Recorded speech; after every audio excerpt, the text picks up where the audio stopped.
Welcome to an Arizona Public Media Your Vote 2012 special, the Congressional District 1 Republican Primary Forum.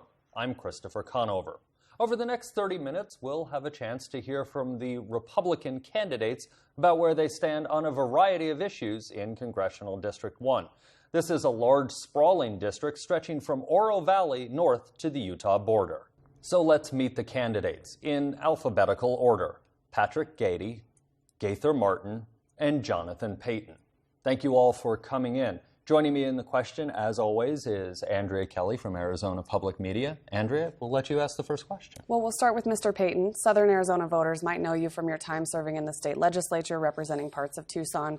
You ran for Congress in 2010. You've been on the City of Tucson's Rio Nuevo board. What would you like voters in the rest of the district to know about you?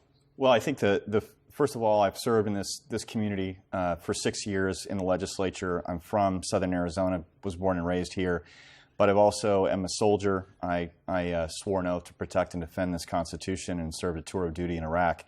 And those kinds of things, I think, give me the experience that we need to, first of all, for Republicans to win this seat, but second of all, to put our country back on track. Okay.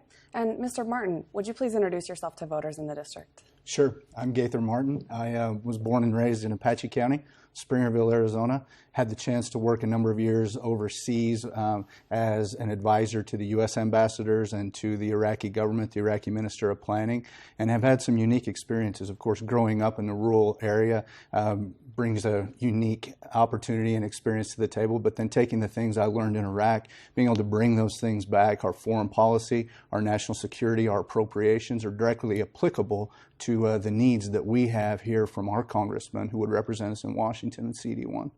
Great. And Mr. Gady, what should voters in Congressional District 1 know about you? Well, I think the most important part is that I had my own business for 27 years. And after having it for 27 years, I sold it in 2004. And one thing that I learned is that it's important for any organization to have a balanced budget. And for me, I can't imagine the whole United States not having a balanced budget. So one of the things that I would certainly shoot for, fight for, would be a balanced budget and no money being spent, no additional money being spent. Additionally, I served 21 years on the city council, and 2 of which was as mayor pro tem. So I've got the legislative experience.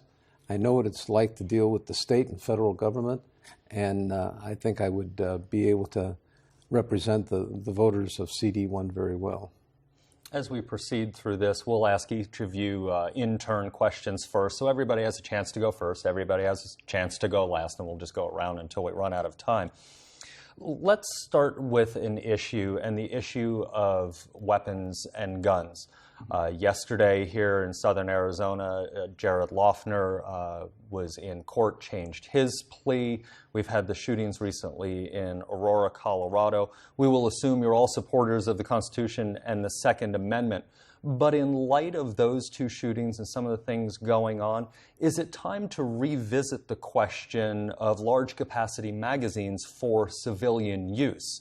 And we'll start with you, Mr. Martin, on that. There's no doubt we need to make sure we're doing everything in our power to protect our Second Amendment rights. And going forward, the Second Amendment is something that's near and dear to people's heart in the 1st District. We have a large population who enjoys the outdoors, enjoys hunting, enjoys fishing, enjoys being outside and having the ability to, when they would like, carry their weapons. And we need to make sure we protect that Second Amendment at all costs.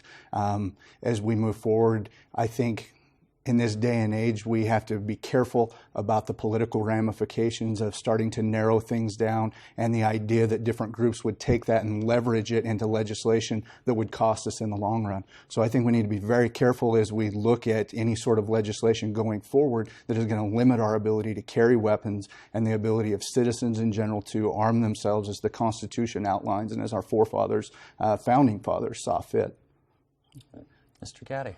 Well, I think that one of the things that's important is that, first of all, I'm a constitutional conservative, so I adhere to everything and anything that's in the Constitution.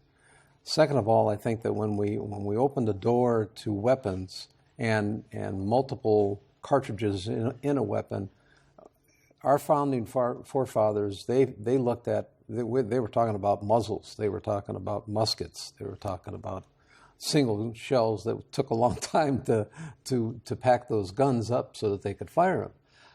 I think that we open a dangerous door when we start talking about multiple cartridges in a weapon. I think that there are individuals that go hunting that do enjoy even that. They enjoy being able to have rapid fire weapons. I think that it would be wrong to start getting into what do we do about those kind of weapons that are loaded that way. We have to realize that it's the crazies or the individuals that have an agenda that causes us to question whether we should have those kind of weapons. And Mr. Pate?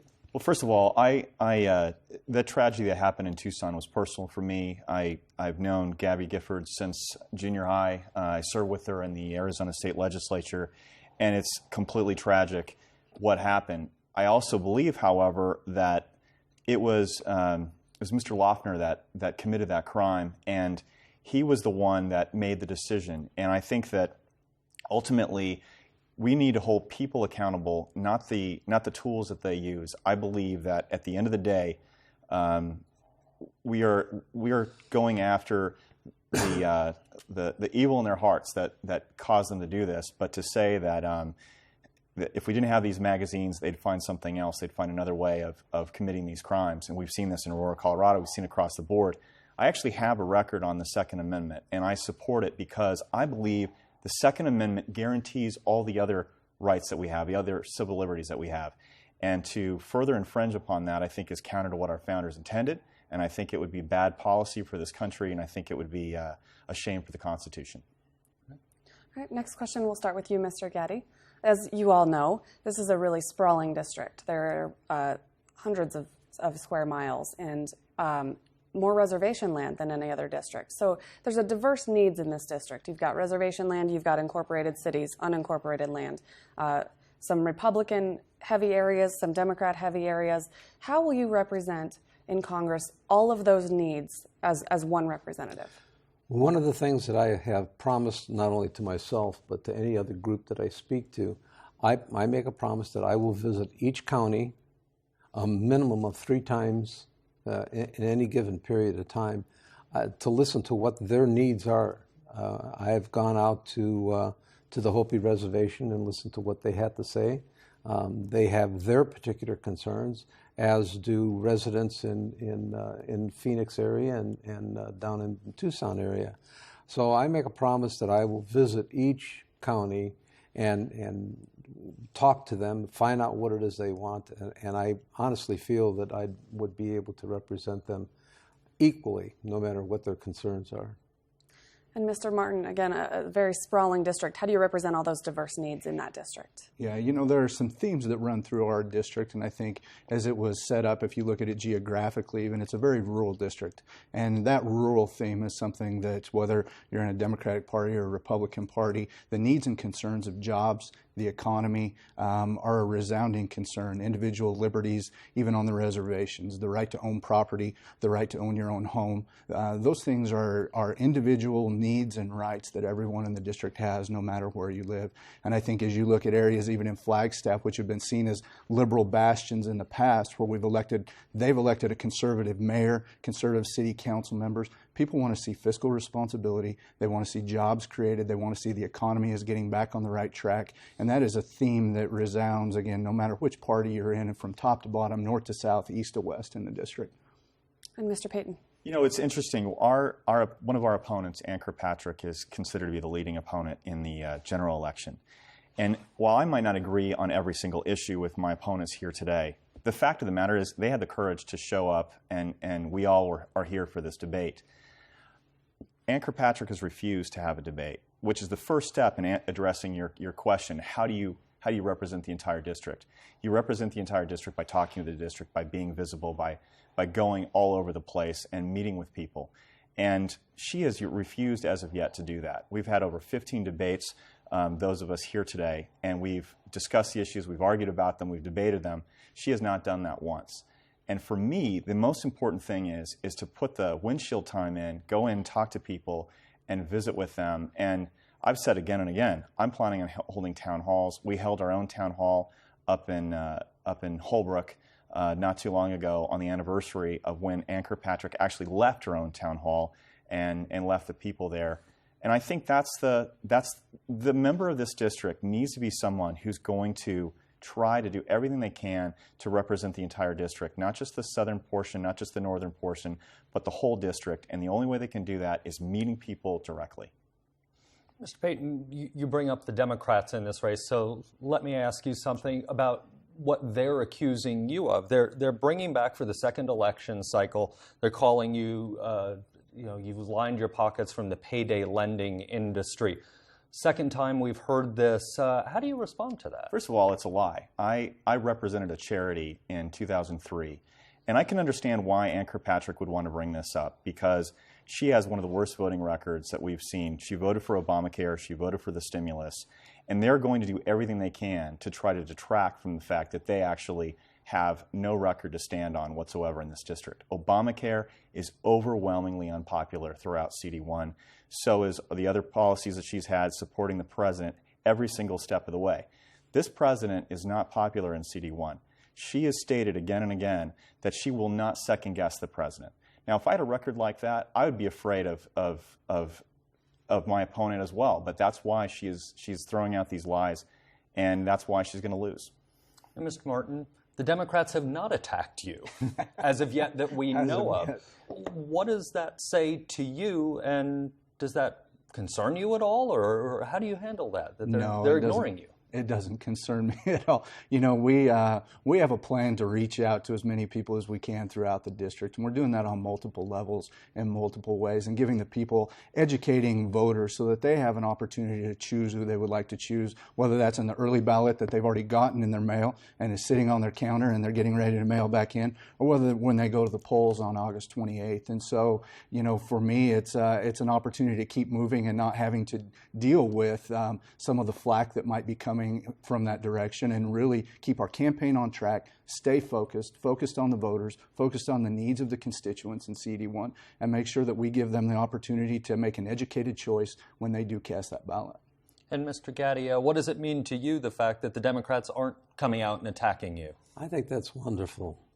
I think, when they start attacking any one of us, they're really trying to detract from the actual issues at hand. And the issues at hand are jobs and economy.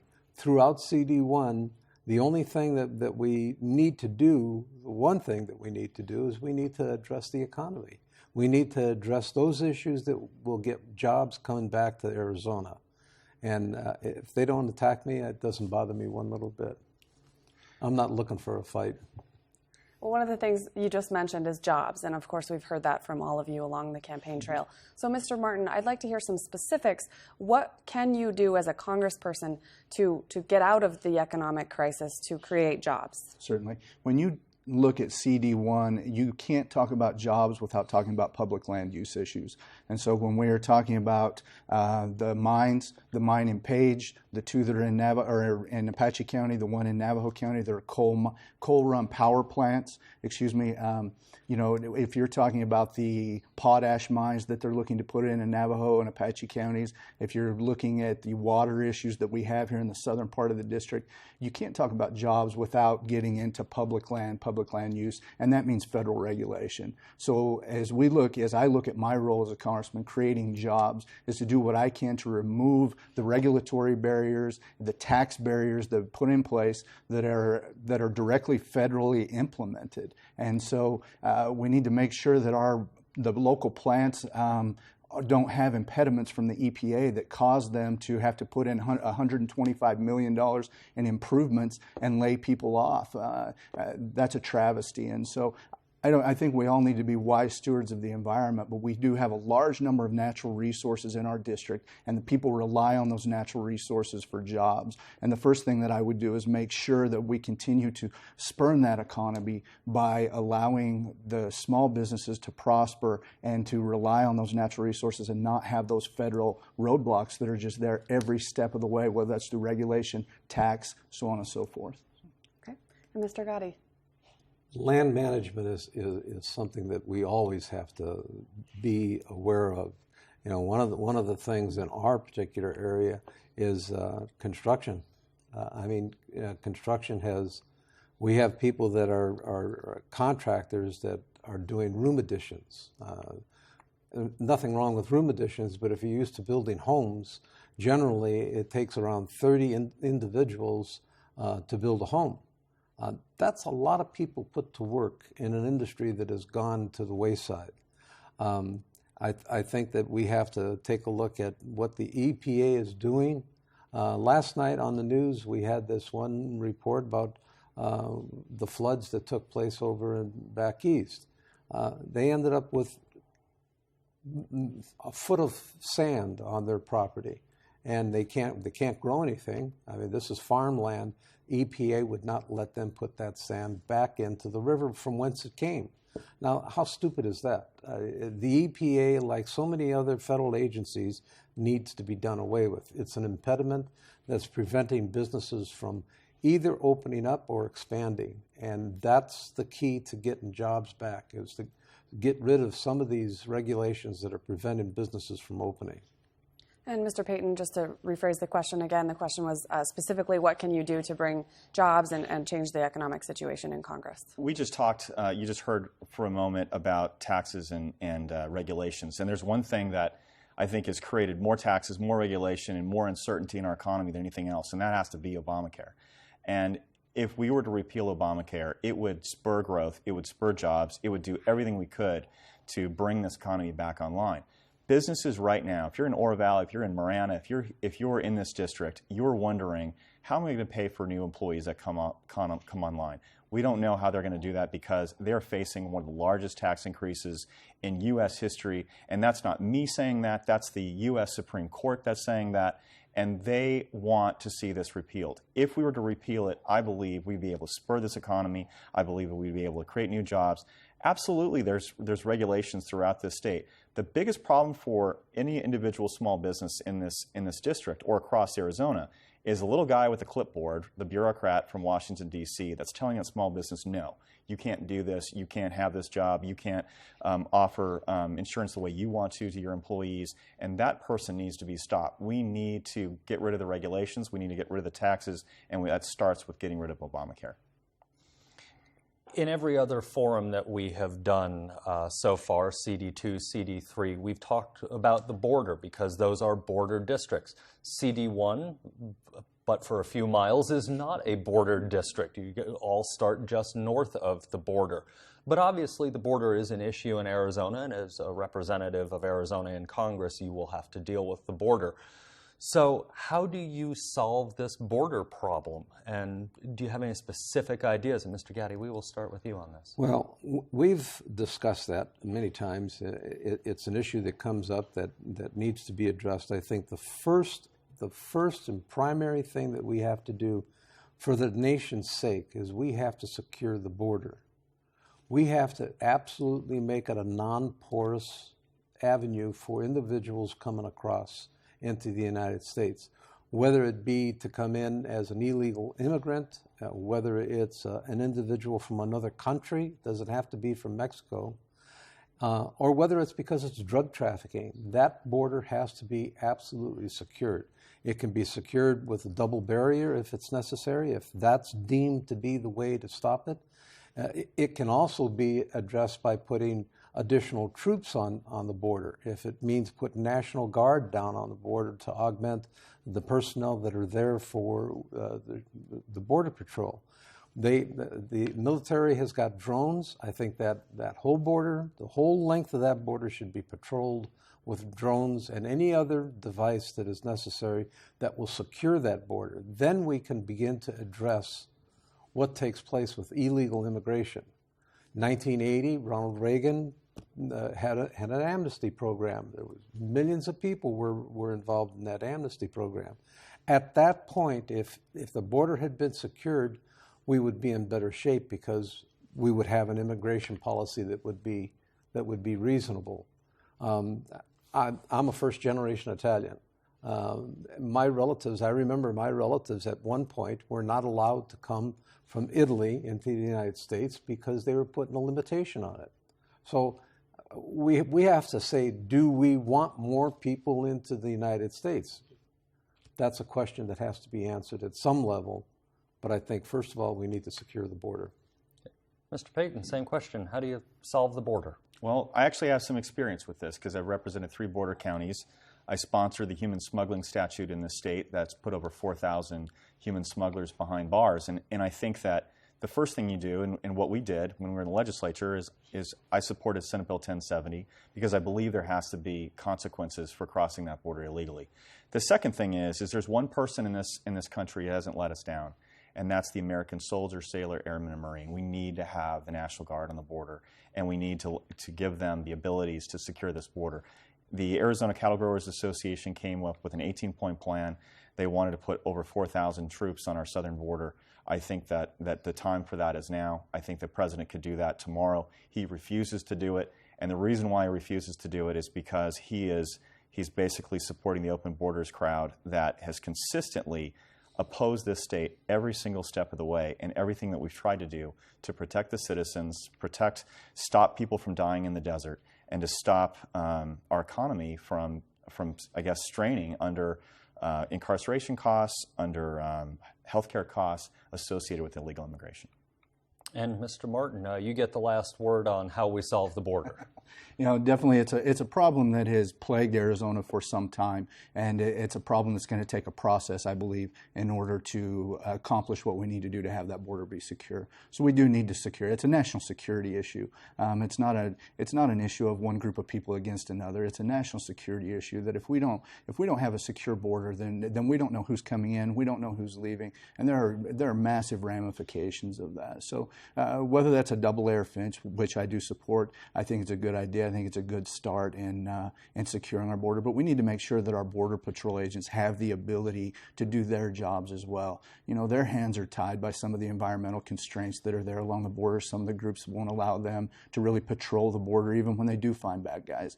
And so we need to get out of our own way, but we need to secure that border first of all. In rural Arizona and CD1, there are economic impacts from illegal immigration, and I do believe that we need to have a worker visa program in place. So our farmers, the construction industry, others rely heavily on people who are willing to come and work at a lower wage than some already here in the country. So I would support a worker visa program, but it needs to be clear and concise. It needs to be run efficiently, and if people overstay that visa, then they should be invited to leave. But at the same time, we need to have a process there so that we don't continue to take our local economies and CD1 small businesses don't continue to take hits from federal regulation. But with that said, I also think, though, you cannot give a legal path to citizenship for those who are here illegally. I think that would be a huge mistake, and I would think that would be amnesty, in my opinion. I think that's an important point that we need to make. And I don't support that. I never have. And I think that that would actually exacerbate the problem and would give people the belief that they can break our laws and by coming into this country illegally without any consequences whatsoever. And giving people something for nothing is, you look at now, for instance, with when we look at jobless benefits and people on welfare, even during Jimmy Carter's time, you had about 1 in 30 citizens were receiving benefits from the federal government. That number today is down to 1 in 9, whether that's through unemployment or other benefits. And so when we're giving people something for nothing, we're creating a society of dependence. And whether that's illegal immigration, whether that's through other government benefits, people shouldn't be receiving something for nothing. Scotty, do you want to get in on this? All being said, I go back to what I said before. The first thing that we have to do is secure the border. After we've secured the border, other discussion can take place. We have laws that are on the books right now about how to deal with illegal immigrants. Those laws needed to be adhered to and supported. First, we have to secure the border. Then we can have the discussion about what we're going to do with the immigrants that are here or the immigrants that are trying to get here. We only have about 2 minutes left, so I'll ask you all to keep this answer short, and it's probably one of those very broad, sounds simple questions, but really isn't. If you are the next representative from Congressional District 1, what's the first bill you sponsor after getting sworn in. And we'll start with you, Mr. Martin, and work our way around. All right. Well, I will take Governor Romney up on his word, and that is to repeal Obamacare. There are massive ramifications to the economy, to our healthcare system by continuing to allow it to go forward. We need to be able to replace it with better legislation. You can go to my website, check out some of the things that we have on there, ideas of what we should do, but we need to repeal it and we need to replace it. And that would be the first order of business. That's been Governor Romney's commitment. That would be my commitment to the people of CD1. I would absolutely agree. I think that for sure, CD1 in particular, there isn't anyone that I've spoken to that has been in favor of the Affordable Health Care Act, as it's put. I would be the first thing I would vote for would be to repeal that law and to replace it. I think that unless one of us is a doctor and one of us knows what to do, I would have a board of doctors that would review what the ramifications are for what's being passed to replace it. Okay, Mr. Payton, you get the last word on this. You have about a minute. The first thing, obviously, is to repeal Obamacare. We've discussed that at some length today, and I think the second thing would be a measure that would say that the United States Congress should live under the laws that it creates for everybody else. I think those two, the first one is an immediate problem that we need to deal with. The second one is why Congress is so broken right now. They pass laws for the rest of the country that they don't expect to live under them themselves, and I think that's wrong. Well, we have reached the end of our time. The three of you, thank you so much for coming in. Thank you. To our viewers and listeners. In the coming weeks, we'll hear more from congressional candidates running in southern Arizona. It should be noted, we invited the Democrats for Congressional District 1 to come in for a similar forum. So far, we haven't been able to resolve some scheduling conflicts.